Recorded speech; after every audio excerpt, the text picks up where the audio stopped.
Ya Allah, Engkau yang mengatur rasa cinta dalam hati suamiku. Palingkan hati suami saya, bikin dia pusing kepalanya kalau dia tidak lihat saya 2 jam. Pulang lagi tiap 2 jam, pulang lagi. Nabi jelaskan, wanita yang baik itu adalah yang menyenangkan hati ketika dipandang suaminya. Bapak di rumah menyenangkan hati tidak istri kalau dipandang? Menjengkelkan. Mau tidur rasa 3 hari tidak dicuci dia pakai, kelihatan tali BH, bego, robek-robek dasternya, tidak sikat gigi masuk kamar, nonton TV angkat kakinya, makan kacang, pegang sinetron, nonton film India. Sudah itu dia bandingkan suaminya sama Sahrul Khan. Wah, terlalu tinggi tembakannya. Yang lebih parah Pak, baru-baru ini di Sulawesi Selatan saya turun ceramah, ada ibu-ibu kira-kira 40 tahun sudah foto, dia bilang, Ustaz bolehkah cium? Sebelah sembarang ini dia bilang, mana kau bisa cium Ustaz? Dia bilang tidak nafsu. Saya bilang biar tidak nafsu tidak boleh, kita bukan muhrim. Inilah pengaruhnya nih handphone. Jadi kalau dia bisa menimbulkan ria, maka dia menjadi setan. Jadi simpan dulu HP-nya Pak, kita simpan dulu dengar ceramah.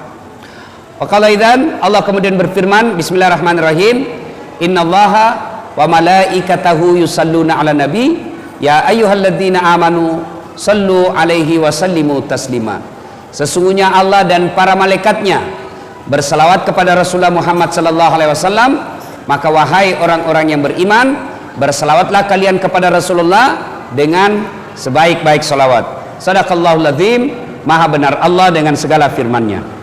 Ibu bapak, saudara-saudara sekalian yang saya hormati, pada taklim kita kali ini saya akan memberikan oleh-oleh untuk kita amalkan dalam kehidupan sehari-hari. Karena kadangkala ada orang pulang pengajian tidak ada oleh-olehnya kecuali kue. Dos-dos saya biasa lihat itu pengajian, pulang ditanya bagaimana pengajiannya, alhamdulillah hebat. Bagaimana ceramahnya, jago memang itu Ustaz. Apa dia bilang, saya sudah lupa ya. Bahkan ada sekarang pulang pengajian dia menjadi juri Pak. Pulang pengajian membanding-bandingkan saja Ustaz. Wah, itu kalau Ustaz itu yang ceramah hebat, tapi kalau ini yang satu bikin ngantuk. Itu datang dengar pengajian hanya menilai Ustaz, bukannya mengamalkan, tapi menilai saja. Nah, kali ini saya akan memberikan oleh-oleh untuk kita amalkan. Mudah-mudahan dalam kehidupan sehari-hari bisa diterapkan. Bapak, saudara-saudara sekalian, oleh-oleh kita hari ini yang pertama, biasakan kapan dan dimanapun selalu ada wudhu. Mau ke pasar, wudhu dulu. Mau pergi kantor, wudhu dulu. Mau pergi ngajar, wudhu dulu. Mau pergi antar jemput anaknya, wudhu dulu. Bahkan ibu-ibu mau pergi gosip sekalipun, wudhu dulu. Nah sekarang, apa kelebihannya orang yang selalu ada wudhunya? Apa keutamaan orang yang selalu ada wudhunya? Buka Al-Quran. Al-Quran menjelaskan orang yang selalu ada wudhunya, innallaha yuhibbut tawabina wa yuhibbul mutatakhirin. Orang yang selalu ada wudhunya dicintai oleh Allah. Lalu orang kalau dicintai Allah, apa kelebihannya? Apa kelebihan orang yang selalu ada wudhunya? Orang yang selalu ada wudhunya, insya Allah dicintai oleh Allah. Lalu kalau Allah telah cinta kepada kita, apa kelebihannya? Orang yang dicintai Allah Pak, apapun dia minta pasti dikasih. Ya Allah, berikan saya kekayaan, dikabulkan. Ya Allah, sembuhkan penyakitku, dikasih. Kenapa? Sudah dicintai Allah. Namanya orang kalau dicinta, apa dia minta pasti dikasih. Contoh, ada anak muda lagi jatuh cinta sama cewek. Kebetulan ceweknya mata duitan. Dia bilang ceweknya, Kak, betul kau sayang saya? Betul. Kalau betul abang sayang saya, belikan saya pulsa. Tidak ada duitnya sang cowok, terpaksa dia pinjam sama temannya. Bos, pinjam dulu uangmu 100.000. Bulan depan saya ganti 200.000. Untuk apa? Daripada dia putuskan cintaku, biarlah saya ganti kau 200.000. Terpaksa pinjam duit. Untuk apa? Menyenangkan hati yang dicintai. Ustaz, saya selalu ada wudhu, tiap hari saya ada wudhu Ustaz, tapi yang saya minta tidak dikasih. Percayalah apa yang kita minta tidak baik buat kita. Contoh, selalu saya contohkan. Tamat SMA dulu Pak, saya daftar tentara, menjadi akabri penerbang. Begitu tes fisik tidak lulus. Kenapa? Ceper, tidak cukup tinggiku. Saya protes kepada Allah, ya Allah, kenapa kau takdirkan saya dalam keadaan pendek? Saya 14 bersaudara Pak, saya yang paling pendek, saya anak ke-13. Kenapa ketawa? Bagus itu kalau banyak anak daripada cuma 2. Coba kalau 14 anak Pak, 1 anggota DPR, 1 lurah, 1 jaksa, 1 polisi, 1 tentara, 2 penghafal Quran, 4 mubalik. Hebat Pak. 14 anak, 1 tenggelam, masih ada 13. 1 digigit buaya, masih ada 12. 1 di penjara, masih ada 11. Tapi coba kalau cuma 2, 1 tenggelam, 1 di penjara, habis. Orang dulu itu banyak anak, banyak rezeki. Ibu saya sekarang Pak, tiap bulan 14 juta gajinya. Tiap bulan. Dari mana? 1 anak 1 juta. 14 juta dia terima 1 bulan. Kalah gaji pegawai Pak. Dia bilang, ibuku, andai saya tahu begini, saya kasih banyak dulu anakku. Nah, dari 14 bersaudara, saya yang paling pendek. Saya protes kepada Allah, ya Allah, kenapa kau lahirkan saya dalam keadaan pendek? Kau tidak rugi jadi kalau saya jadi tentara. Teman saya lulus Pak, padahal itu teman saya tidak pernah dia kalah nilaiku. Lulus polisi, sekarang dia serse di Sulawesi Barat, reserse, sudah bunga-bunga dia di sini 2, pakai baret merah. Saya lulus pakai baret putih. Tapi alhamdulillah, dengan baret putih yang saya pakai, mulai baret hitam sampai baret putih, ku caramai kau semua. Allah kasih yang terbaik. Saya gagal jadi tentara, daftar lagi saya jadi dokter. 3 kali saya ikut UMPTN, malah saya lulus di Sospol. Temanku yang jadi dokter, kira-kira 3 tahun yang lalu, saya telepon Ramadan, dok, kembali lebaran sama keluarga? Tidak Ustadz. Rugi-rugi tuh cari uang gak kumpul lebaran sama keluarga. Apa dia bilang? Mahal Ustadz, untuk sampai ke kampung 16 juta tiket. Dalam hatiku, alhamdulillah, untung saya tidak jadi dokter, untung saya jadi Ustadz. Sekarang saya keliling-keliling ceramah Pak. Allah kasih yang terbaik. Maka kalau mau dicintai Allah, biasakan ada wudhu. Kalau Allah telah cinta sama sampean, apa yang Bapak minta pasti dikasih. Kalau tidak dikasih, jangan sangka buruk, pasti yang Bapak minta tidak baik buat Bapak. Anak daftar tentara tidak lulus, bukan di situ yang terbaik. Anak daftar PNS tidak lulus, bukan di situ yang terbaik. Percayalah, Allah memberikan yang terbaik. Yang kedua, orang yang selalu ada wudhunya. Setelah dicintai Allah, maka orang yang selalu ada wudhunya, insya Allah terpelihara dari dosa dan maksiat. Kok bisa? Contoh Pak, Bapak kalau ada wudhu kan tidak mau jabat tangan sama perempuan. Coba lihat, jangankan sama orang lain, sama istri sendiri kita tidak mau itu. Sudah wudhu ada istri, aja kajenekku, jangan ada wudhuku, padahal dengan istri, apalagi dengan orang lain. Kalau ada wudhu terpelihara dari dosa, maka mulai besok Pak, amalkan itu, kemana-mana ada wudhu. Saya rasakan waktu saya sekolah kuliah, kalau saya naik angkot, tidak mau saya duduk dekat sama cewek. Cewek di sini, saya di sini. Terpaksa duduk dekat cewek. Kenapa itu yang kosong kita mau ujian?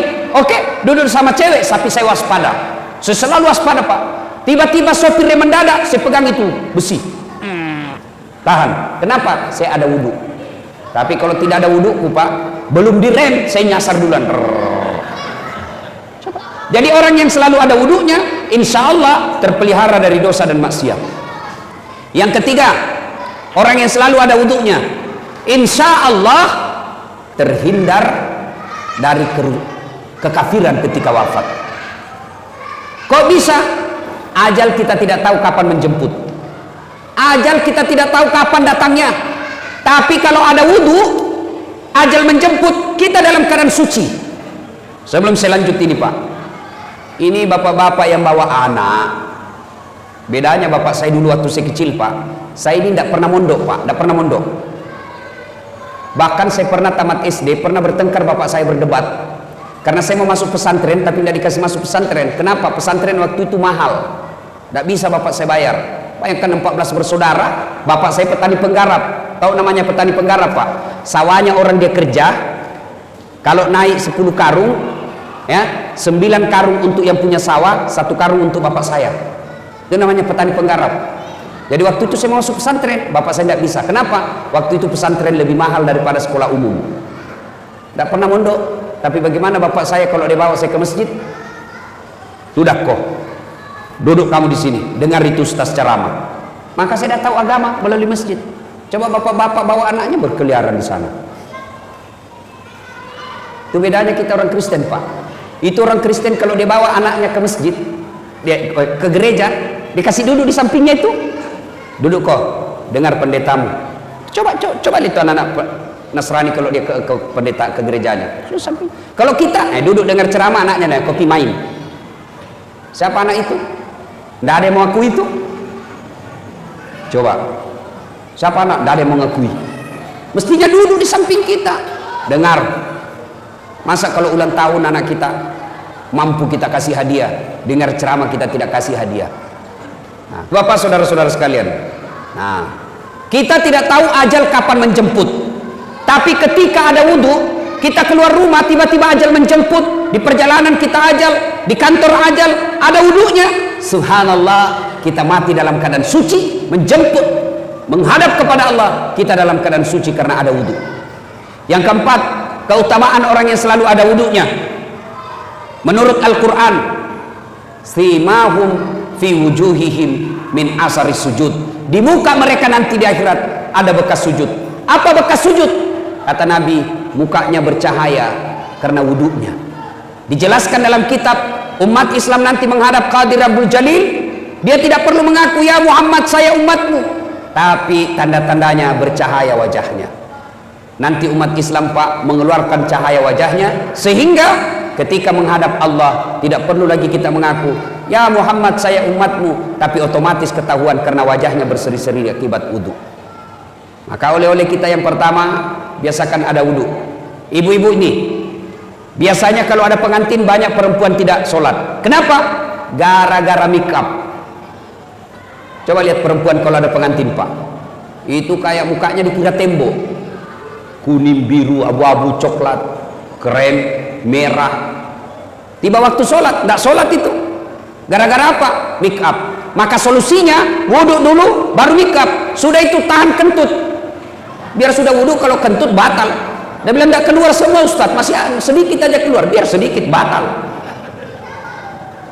Satu, biasakan ada wudhu, selalu ada wudhunya. Yang kedua, oleh-oleh kita hari ini, setelah selalu ada wudhunya, yang kedua, tiada hari tanpa sholat duha. Coba diamalkan. Bapak-bapak bekerja tujuannya apa? Memperbaiki dunia. Merantau dari Jawa, merantau dari Sulawesi, datang ke sini untuk apa? Memperbaiki dunia. Lalu siapa yang punya dunia? Allah Subhanahu wa ta'ala. Allah memberikan resep, kunci. Kalau mau sukses pekerjaanmu hari ini, maka biasakan sholat duha. Amalkan sholat duha. Bagaimana caranya sholat duha? Semua sudah tahu lah. Waktunya aja yang berbeda. Kalau tahajud, syaratnya harus sudah tidur. Waktunya malam hari. Berapa lama tidur? Biar 10 menit. Bapak tidur jam 12. Jam 12.15 menit bangun, sudah boleh sholat tahajud. Tapi waktu paling bagus sepertiga di akhir malam, kira-kira jam 4 subuh. Nah itu paling bagus. Tapi kalau kita terbangun jam 1, boleh. Berapa rakaat? 2 sampai dengan 8. Artinya apa? 2 rakaat salam, 2 rakaat salam, 2 rakaat salam, 2 rakaat salam. Apa niatnya? Sudah. Salat sunatal tahajud. Rakaataini lillahi ta'ala. Allahu Akbar. Saya niat salat sunat tahajud. 2 rakaat sunnah hukumnya bagi saya lillahi ta'ala. Allahu Akbar. Itu kalau salat tahajud. Kalau salat duha, waktunya pagi hari. Jam berapa? Jam 7 kira-kira sampai menjelang duhur. Ya kira-kira setengah 12. Berapa rakaat? 2 sampai dengan 8. Boleh 2, boleh 4, boleh 6, lebih bagus 8. Bagaimana niatnya? Ini yang selalu jadi pertanyaannya ibu majelis taklim. Apa niatnya? Niat itu tidak harus diucapkan, Pak. Niat itu tidak harus dilafazkan. Niat itu bahasa hati, tanpa diucapkan Allah sudah tahu. Misal Bapak wudhu, sudah ada dalam hati mau sholat duha, itulah niat. Tapi kalau mau diucapkan boleh. Sholli sunatal duha raka'ataini lillahi ta'ala, Allahu Akbar. Saya niat sholat sunnah duha 2 rakaat, sunnah hukumnya bagi saya lillahi ta'ala, Allahu Akbar. Sudah. Tidak hafal juga itu, ambil jalan pintas. Gimana caranya? Berdiri tegak, menghadap ke kiblat, baru bilang begini, Tuhan, sembahyang sunat duha ya, Allahu Akbar. Sudah. Yang ketawa, saya serius ini Pak. Sudah, 2 rakaat berikutnya ulang lagi, Tuhan, masih seperti yang tadi, Allahu Akbar. Sudah. Daripada tunggu hafal usalli, kalau tidak hafal Bapak tidak sholat. Boleh bahasa Indonesia, boleh. Kalau niat boleh bahasa apa saja. Bahasa Jawa monggo, bahasa Bugis silahkan, bahasa Indonesia boleh, bahasa Inggris kalau tahu niat. Tapi kalau takbir Allahu Akbar, sudah tidak boleh bahasa masing-masing. Kan pernah itu ada ulama di Jawa mengajarkan boleh sholat pakai bahasa masing-masing. Bagaimana kacaunya sholat dalam masjid kalau kita pakai bahasa masing-masing, Pak? Yang jadi imam pakai bahasa Arab, Allahu Akbar. Makmum datang orang Sulawesi, dia takbir pakai bahasa Bugis, Pungallahu ta'ala Malopo. Wih, datang orang Padang, dia takbir pakai bahasa Padang, Allah nan gadang. Wih, datang orang Betawi, anak gaul dari Betawi, dia takbir pakai bahasa Betawi, Allah gede banget gitu loh. Kacau sholat. Tapi kalau niat bahasa apa saja boleh. Saya niat sholat sunnah duha, sunnah hukumnya bagi saya lillahi ta'ala, Allahu Akbar. Sudah baca doa iftitah, sudah baca doa iftitah, baca Al-Fatihah, sunnah wa duha. Kalau tidak hafal surah apa saja, bahkan boleh tanpa surah pendek, boleh. Minimal selesai Al-Fatihah minimal 1 ayat, bukan 1 surah. Mana disebut 1 ayat? Waladhdallin, amin. Bismillahirrahmanirrahim. Alif lam mim. Allahu Akbar. Boleh. Rakaat berikutnya waladhdallin, amin. Bismillahirrahmanirrahim. Yasin. Allahu Akbar. Boleh. Tapi tentu beda pahalanya kalau Bapak panjang hafalannya. Kenapa? 1 huruf 7 pahala. Jadi makin panjang, makin banyak pahalanya. Yang penting jangan baca yang Bapak tidak hafal. Wattini. Agak berat ini Pak.